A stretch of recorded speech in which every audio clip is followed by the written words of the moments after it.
Because I'm a simple guy, I knew that I was going to find it in my heart to love Alien Earth. Parts of it, at the very least.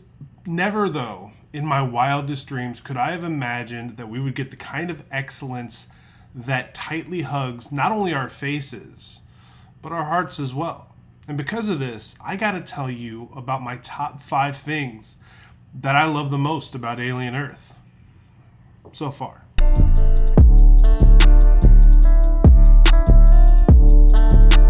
Now, this is in no particular order, but for the purpose of a top 5, we're going to say number 5 is, I really love the fact that they're back here on Earth. Now, I'm not one of those people that despises the Alien vs. Predator franchise, the first one and then Requiem.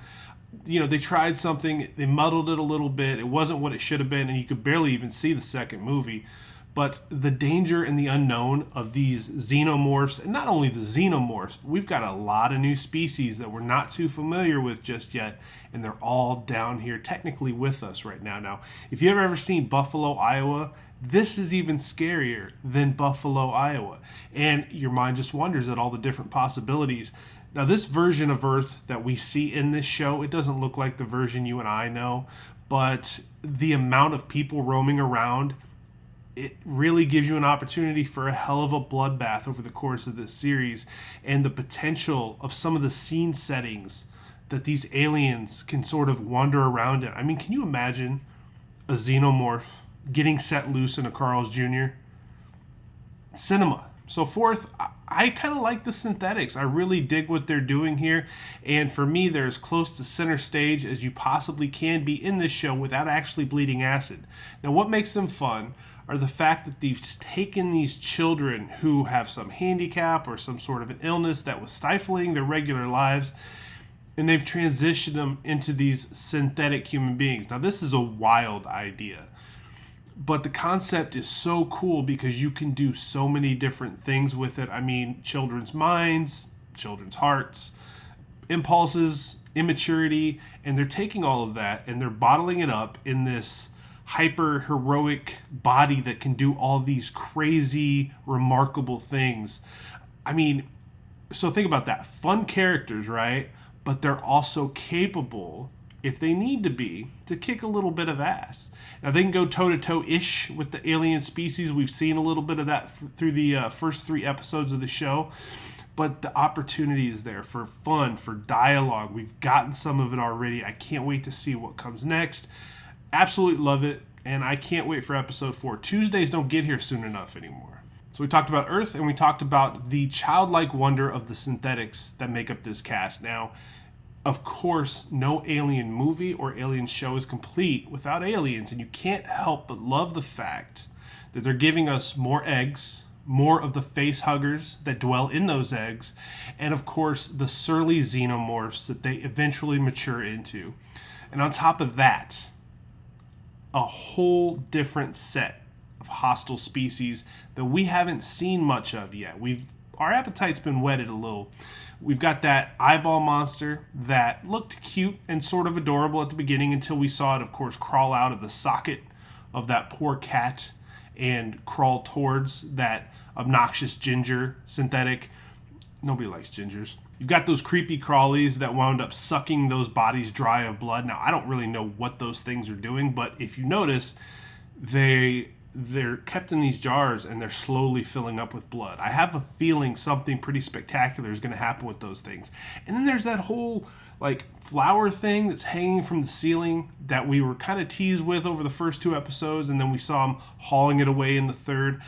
I cannot wait to see what that thing turns into. But what if we get these aliens fighting one another? I mean, there's a lot of opportunity for cool shit right there. And then what if they end up merging species somehow? What if a facehugger attaches itself to this plant thing? I mean, there's a lot of different things that could happen here. And that's the signature for me, or that's what I like about a good show. It keeps you guessing. It keeps you wondering. You want to know what's going to happen next.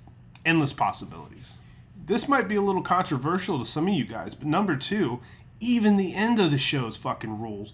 I love the music they've chose to conclude these episodes. I mean, it puts a smile on my face every time, and I hope like hell they keep it up because I look forward to that song selection once I realized that things are starting to wrap up on the episode. I mean, Black Sabbath finishes off episode 1 with Mob Rules.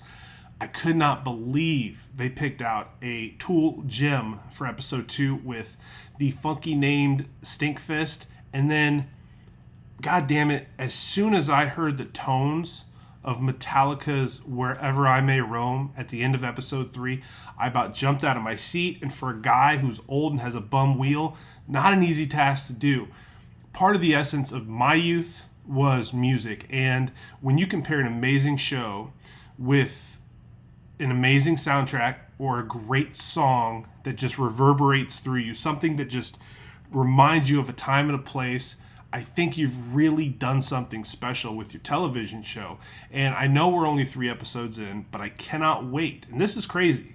I can't wait to see what happens at the end of episode 4, not just because of the show and the storylines and where we're going, but I want to know what music they pick next. Now, they got a big, they just did Metallica. They got a lot to live up to at the end of episode 4. But for me, if you can make me care about the music at the end credits, you've done something.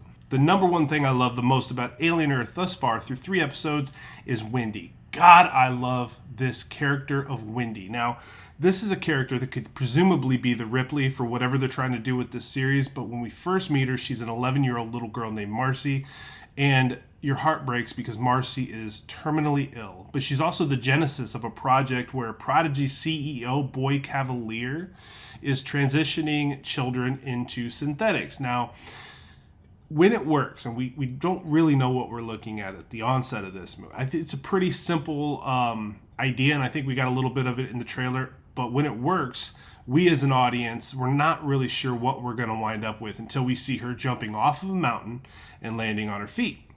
That's when we get it. She's a badass. And she also has her memories, so she keeps hacking systems and cameras in hopes of keeping tabs on this big brother of hers. And I love the obsession that they both have, the girl and the brother, with the movie Ice Age. It gives you sweet moments of dialogue, and it's not until in this show that ship carrying all those alien species winds up crashing into a building. The brother winds up running into the fray because he is a medic, I believe, of some sort, and he's there to help. Wendy decides she also needs to take a ship and make sure her brother's okay because she knows this isn't just any old wreckage, something serious is going down, and she springs into action. Now, this, of course, gives us our collision course between Wendy and the nasty space bugs that we all tuned in to watch. This, woman / child / synthetic, I mean, she is just magnetic. And I don't mean that as a joke. I'm really, really super excited to see where they go with her next. And all the rest of them. I mean, everybody in this show that I've seen so far, they just draw you in. And you want to know what happens next. We haven't even talked about Raylan Givens being in this world yet. Maybe that's a story for another day, but I appreciate you guys tuning in. Let me know what you think of Alien Earth and subscribe to the channel. We'll see you when we see you.